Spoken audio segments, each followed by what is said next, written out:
Doubt లేదు. సంక్రాంతి మగాడు చిరంజీవి గారే. కాకపోతే నేను చెప్పొచ్చేది ఏంటంటే ఈ మధ్య చిరంజీవి గారికి వయసు అయిపోయింది. రజనీకాంత్ లాగా బాలకృష్ణ లాగా వాళ్ళనేం అనట్లేదు, వాళ్ళు గొప్ప దాంట్లో డౌట్ లేదు. వాళ్ళలా సినిమాలు చేయొచ్చు కదా అన్నారు. అలాంటి టోలస్కి వీడియో చెప్తున్నా, అరే మీ మొహాలు ఇప్పుడు అద్దంలో చూసుకుంటే ఆయనకి 71-11 ఒక్కసారి అక్కడ చూడండి, మీరు అర్థం కదా. ఇవాళ కూడా ఆయనలా పనిచేసి ఆయనలా కష్టపడేవాడు ఎవడో పొద్దున్నే లెగడు కష్టపడ్డు, కానీ మేము మాత్రం అందరూ గొప్పలు అనుకుంటారు. కానీ 71 ఏళ్ళు వచ్చినా సరే ఆయన వాళ్ళ ఫ్యాన్స్ కోసం అంతలా కష్టపడుతున్నారంటే ఆయన మగాడ మీరు మగాళ్ళ. ట్రోల్ చేయడం చేతిలో ఫోన్ ఉంది కదా అని చెప్పి మీ ఇష్టం వచ్చినట్టు పోస్టులు పెట్టేస్తే కాదు. మీరు నిజంగా తమ్మున్న మగాళ్ళు అయితే ఒక్కరోజు కూడా ఒక్క గంట చిరంజీవి గారిలో బతికి చూపించండి, అప్పుడు మాట్లాడతా.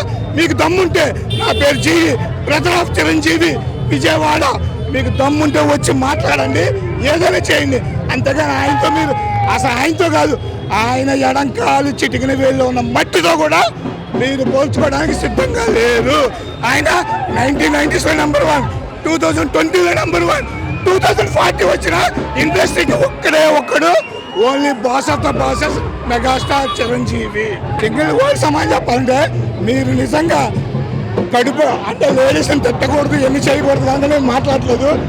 ఒక అప్పకే పుట్టినా మీరు తినేది కడుపుకి అన్నం అయినా సరే అలాంటి మహానుభావుని తిట్టాలంటే మీ జన్మ సరిపోదు.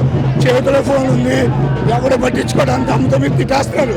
మీరు నిజంగా మగాలితే ఇలాంటి మీడియా ఛానల్లో ఇదే ఛానల్ ఏడీబీసీలో మీకు నిజంగా దమ్ము ఏదో ధైర్యం మీరు మగాళ్ళు అని ఫీల్ అయితే ఇదే ఏడీబీసీలో నేను కూర్చుంటా.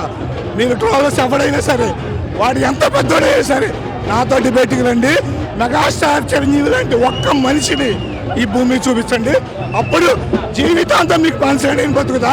లేదంటే లైఫ్ లాంగ్ మీకు మెగా ఫ్యామిలీకి బానిసగా బతకాలి.